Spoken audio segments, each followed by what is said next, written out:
ప్రభు అయిన యేసుక్రీస్తు వారి నామంలో అందరికీ ప్రైజ్ లార్డ్ అండి. మరి ఈరోజు మనము దేవుల్లో బలపడే కొన్ని మాటల్ని మనము ధ్యానించుకునే ముందు ఒక చిన్న ప్రార్థన చేసుకుందాం. పరిశుద్ధుడా మహాగణుడా, నీకే స్తోత్రాలు చెల్లిస్తున్నామయ్యా. నీ గొప్ప నామాన్ని బట్టి నీకే స్తుతులు స్తోత్రాలు చెల్లిస్తున్నామయ్యా. అయా ప్రభా, ఈ యొక్క సమయంలోనైనా నీ మాటలు ధ్యానించుకున్నకు కృపను దయచేసినందుకు నీకే కృతజ్ఞతాస్తుతులు చెల్లిస్తూ వాక్యం ద్వారా మాతో మాట్లాడి మా జీవితాలను సరిచేసి నాయన వాక్యము మా హృదయంలో ఫలించేలాగున వాక్యం ద్వారా మమ్మల్ని సరిచేయమని నా ప్రభు నా రక్షకుడైన యేసుక్రీస్తు వారి నామంలో ప్రార్థిస్తున్నాను తండ్రి. ఆమేన్. హల్లెలూయా. మరి బైబిల్ గ్రంథంలో నుంచి సామెతలు 8వ అధ్యాయము 34వ వాక్యాన్ని చదువుకుందాం. అనుదినము నా గడప యొద్ద కనిపెట్టుకొని నా ద్వారబంధము ఎదుట కాచుకొని నా ఉపదేశము వినివాడు ధన్యుడు, నన్ను కనుగొనువాడు జీవమును కనుగొనును. హల్లెలూయా, ప్రైజ్ ద లార్డ్. ఇక్కడంట అనుదినము దేవుణ్ణి ధ్యానించుకుంటూ ఆయన సన్నిధి ఎదుట ఆయన గడప ఎదుట కనిపెట్టుకునేవాడంట ధన్యుడంట. హల్లెలూయా.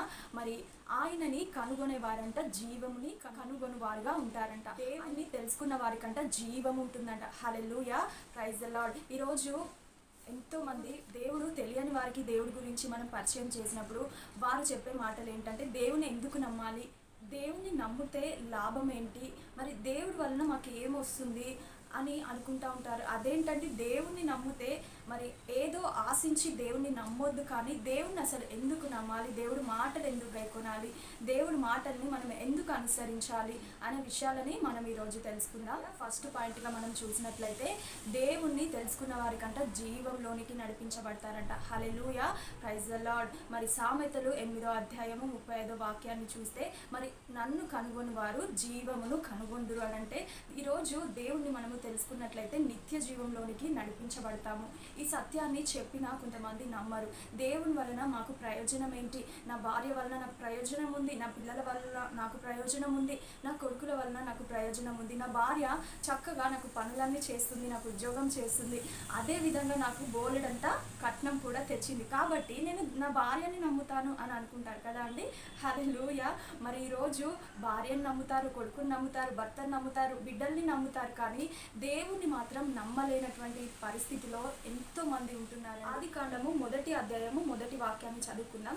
ఆది అందు దేవుడు భూమి ఆకాశాలను సృష్టించెను, భూమి నిరాకారంగాను శూన్యంగాను ఉండెను, చీకటి అగాధ జలములపైన కమ్మి ఉండెను, దేవుని ఆత్మ జలములపైన అల్లాడుచుండెను, దేవుడు వెలుగు కమ్మని పలుకగా వెలుగు కలిగెను. హల్లెలూయా, ప్రైజ్ ద లార్డ్. మరి అదే రీతిగా 8వ వాక్యాన్ని కూడా మనము చదువుకుందామండి. దేవుడు ఆ విశాలమును ఆకాశం అని పేరు పెట్టెను, అస్తమయమును ఉదయమును కలుగగా 2వ దినమాయెను.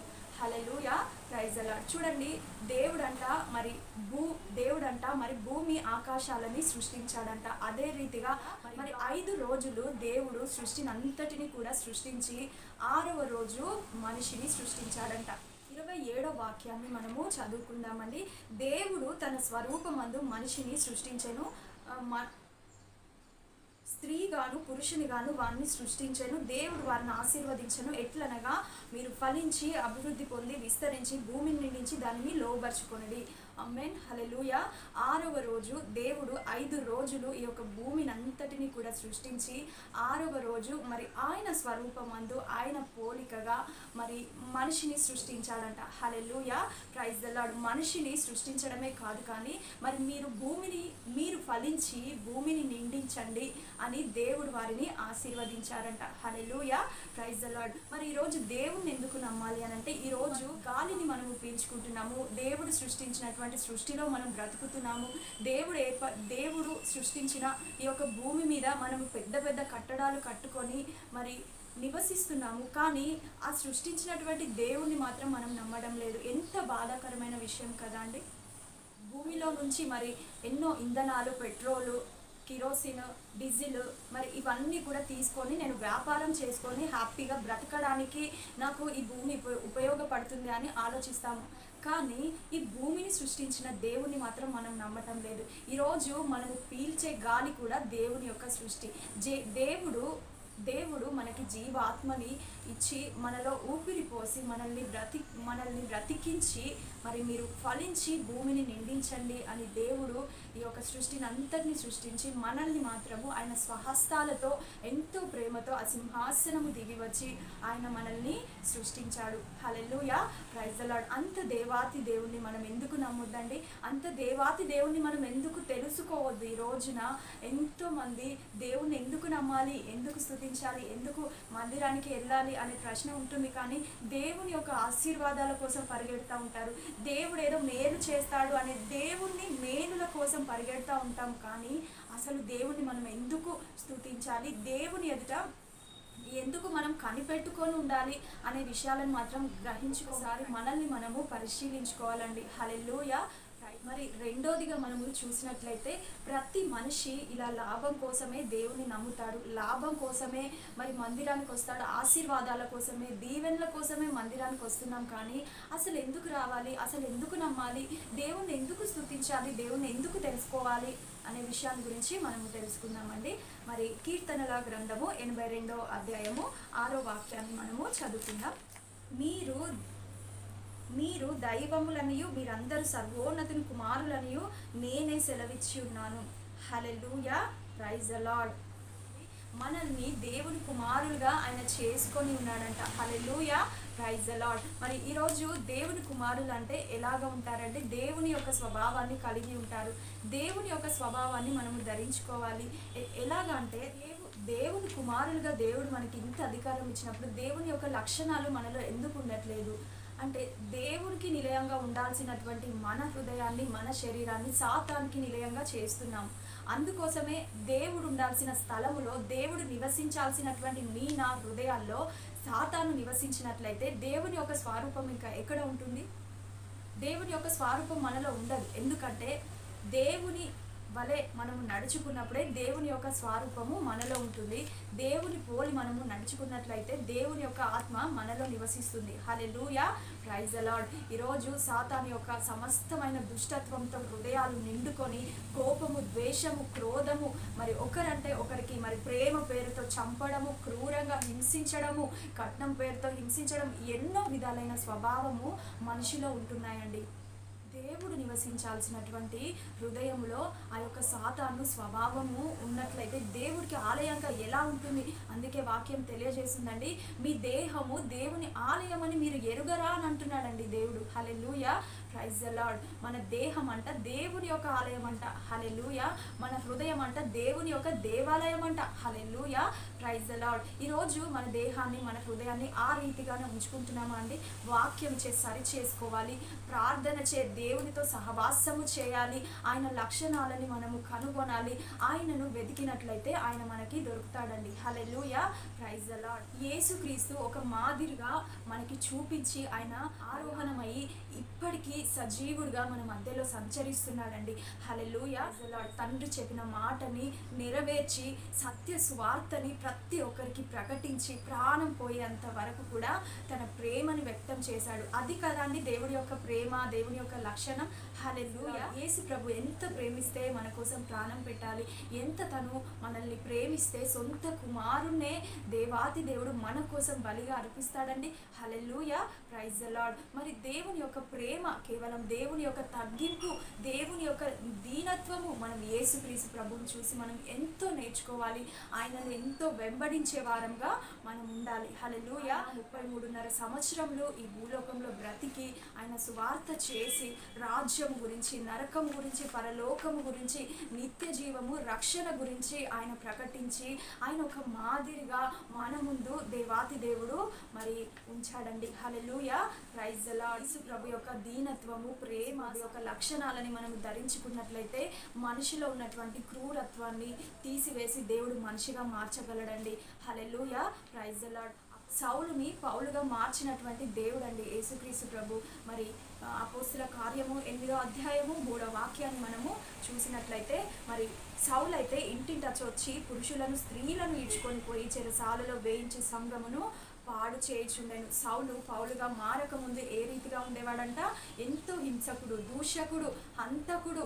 మరి ఇంట్లోకి వెళ్ళి స్త్రీలని పాడు చేస్తూ, స్త్రీలని చంపివేస్తూ, పురుషులని చంపివేస్తూ, సంఘాలని కూల్చివేస్తూ, చర్చిలని పడగొడుతూ, ఎంతో హింసిస్తూ ఉండేవాడంట. అటువంటి సౌలుని దేవుడు ఈరోజు అపోస్తలుల పౌలుగా మార్చాడు. హల్లెలూయా, ప్రైజ్ ద లార్డ్. ఎంత క్రూరమైన స్వభావం కదా అండి. మరి అలాంటి హృదయాన్ని దేవుడు మార్చి, మరి దేవుడి కోసమే బ్రతుకుట క్రీస్తే చావైనా మేలే అంటాడండి పౌలు. హల్లెలూయా, ప్రైజ్ ద లార్డ్.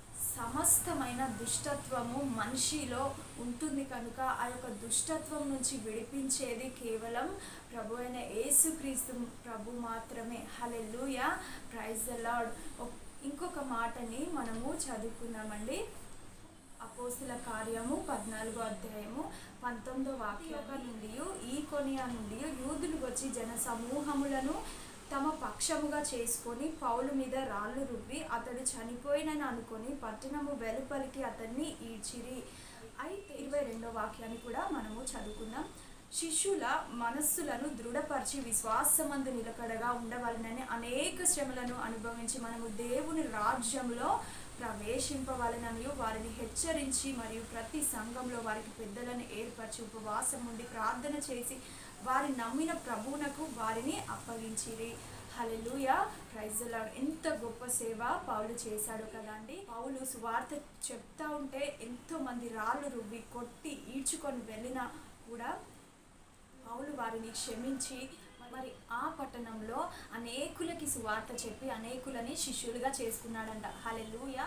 మనుషులందరినీ దృఢపరిచి విశ్వాసమందు నిలకడగా ఉండి రాజ్య సువార్తని ప్రకటించి అనేకులని దేవుని యొక్క రాజ్యం వేషించడానికి మరి సిద్ధపాటు చేయాలి అని ఒక గొప్ప సేవని పౌలు ప్రకటిస్తూ చేశాడండి. హల్లెలూయా, ప్రైజ్ ద లార్డ్. అంత హింసకుణ్ణి, దూషకుణ్ణి యేసుక్రీస్తు ప్రభు వాక్యము మార్చిందండి. ఈ రోజు ఉంటున్నటువంటి భయంకరమైన దుష్టత్వంతో నిండుకొని ఉన్న మనుషులని ప్రభు అయిన యేసుక్రీస్తు ప్రభు వారు మాత్రమే మార్చగలరు.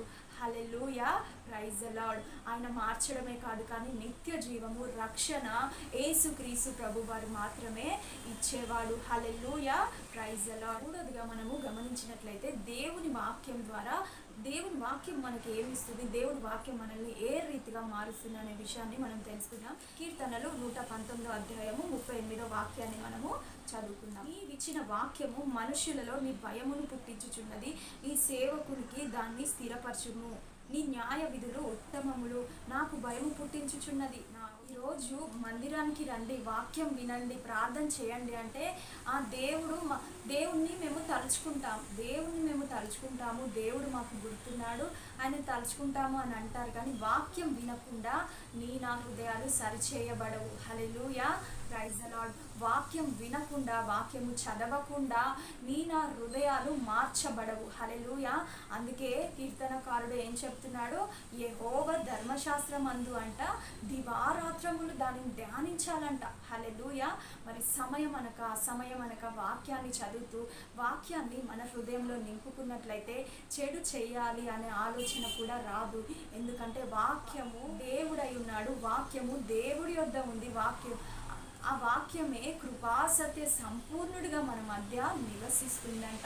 హల్లెలూయా, ప్రైజ్ ద లార్డ్. మరి ఈ రీతిగా మనము దేవునికి దగ్గరగా ఉండి దేవుడి వాక్యంలో నిలకడగా ఉన్నట్లయితే, దేవుడి వాక్యాన్ని ధ్యానించుకుంటూ ఉంటే చెడు ఆలోచనలు, దుష్టత్వం, దుష్ట క్రియల నుంచి దేవుడు మరి విడిపిస్తాడు. అదేవిధంగా పాపము చేయాలి అనే ఆలోచన మనకి భయము పుట్టిస్తుందంట. హల్లెలూయా, ప్రైజ్ ద లార్డ్. దేవుని యొక్క వాక్యము మన హృదయంలో ఉంటే అది మనల్ని మారుస్తుంది.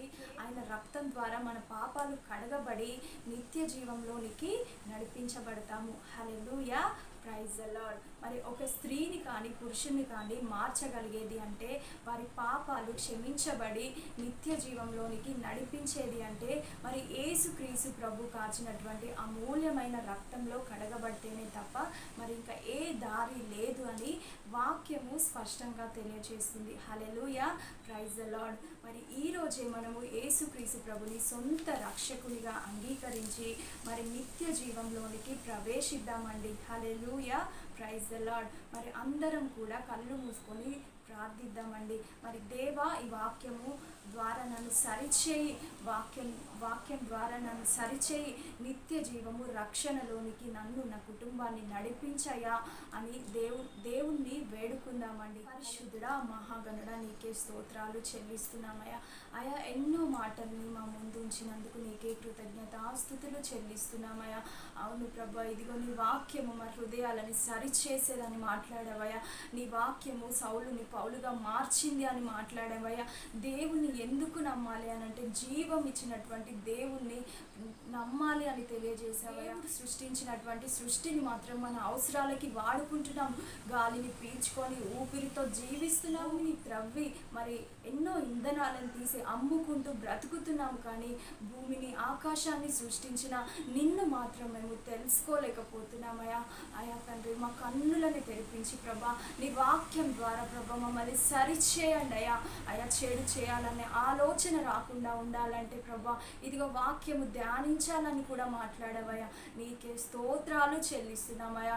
చెడు ఆలోచన కలిగితే ఆ యొక్క ఆలోచన భయము పుట్టిస్తుంది అని తెలియచేసావయ్యా. నీ వాక్యము మా హృదయంలో ఉన్నప్పుడు పాపము చేయాలనే ఆలోచన మన భయాన్ని కలిగిస్తుంది అని వాక్యం ద్వారా మాట్లాడినందుకు నీకే కృతజ్ఞతాస్తుతులు చెల్లిస్తున్నామయ్యా. ఇంకను ప్రభా, నిత్య జీవము రక్షణ కేవలము యేసుక్రీస్తు ప్రభు వల్ల కలుగుతుంది అని వాక్యం ద్వారా స్పష్టంగా మాతో మాట్లాడవయ్యా. నీకే స్తోత్రాలు చెల్లిస్తున్నామయ్యా. మా పాపాల నుంచి విడిపించి, మా శాపము నుంచి విడిపించి ప్రభా, నిత్య జీవంలోనికి నడిపించేది కేవలము యేసుక్రీస్తు ద్వారానే అని వాక్యం ద్వారా మాట్లాడవయ్యా.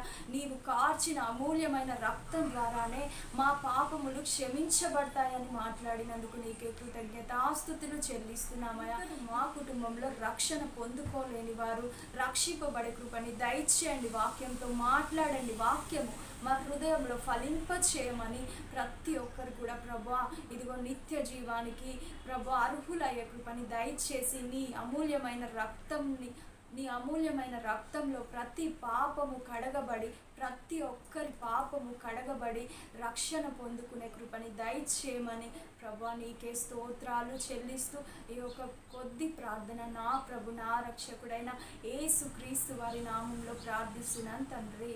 ఆమేన్.